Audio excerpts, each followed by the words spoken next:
Good morning, and welcome back, my beloved brothers and sisters in Christ.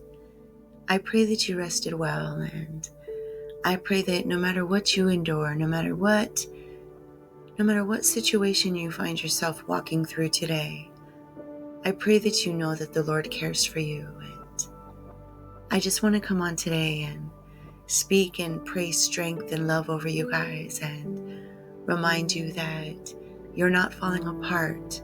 God is healing you. No matter how it feels, sometimes it's overwhelming, right? Sometimes it's lonely. Sometimes you get triggered.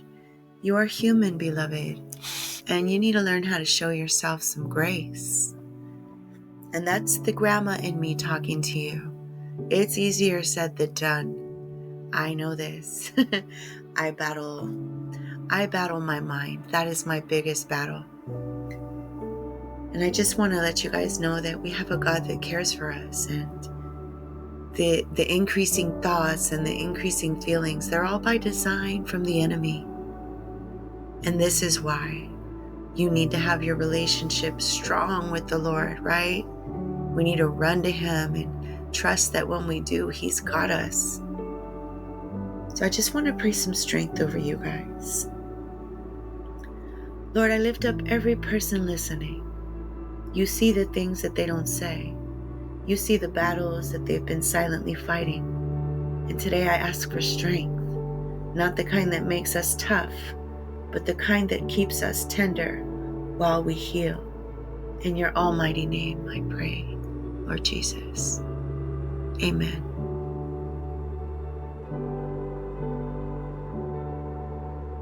I am one of those people that have been through a lot of things, and I know that I'm not the only one. My entire life has been chaotic from my earliest memory up until recently. And I've never had a strong family unit. I come from a broken family. I grew up and created a broken family.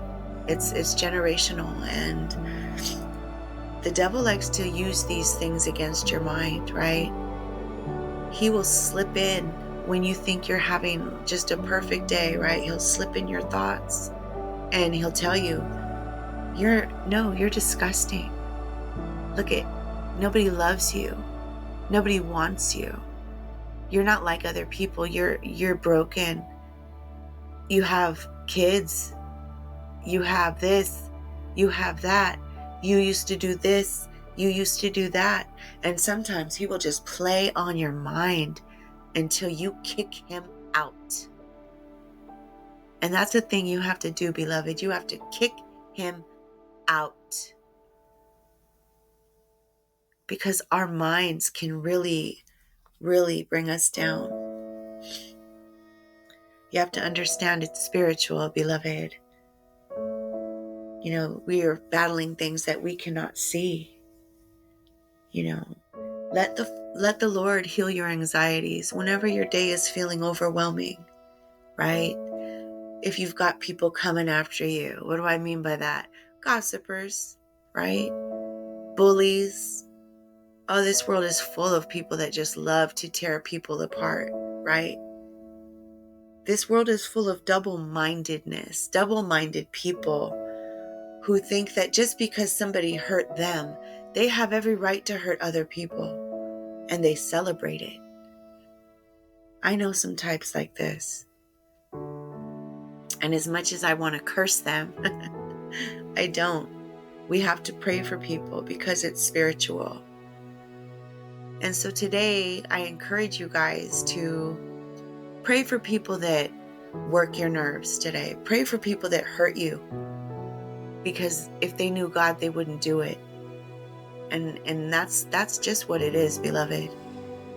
Once God wakes up your spirit, once you are walking with Him, once He walks you through your past and brings you into the light, nobody can mess with you. But the devil will try. He will work on your mind every single time. Psalm 147, verse 3. He heals the brokenhearted and binds up their wounds. Proverbs chapter 4, verse 23. Above all else, guard your heart, for everything you do flows from it. Ephesians chapter 4, 31 through 32. Get rid of bitterness, rage, and anger. Be kind and compassionate to one another. These things are not just, suggestions, beloved. This is the way that Father wants us to be treating each other. He wants us to know as Christians that we battle things that are not of the flesh. And we're here to encourage people. Sometimes healing feels like falling apart, but really God is just cleaning out the infection so the wound can close. If you feel like you're breaking, maybe God is just breaking the chains. Don't mistake the process for punishment. It's pruning you, right? Romans 8:28. And we know that in all things God works for the good of those who love him. 2 Corinthians chapter 4, verse 16. Though outwardly we are wasting away, inwardly we are being renewed day by day. I just want to remind you guys that you're not alone in your healing, and you don't need to rush it. And don't shame yourself for needing time. God's hand is still on you, even in the parts that still feel messy. You've got this because he's got you. I'm going to say one more verse for comfort. Isaiah 41, verse 10. So do not fear, for I am with you. I will strengthen you and help you. God bless you guys. Go about your day knowing that Father goes before you. I pray that this edifies you, and I pray that you have a wonderful day. Until next time.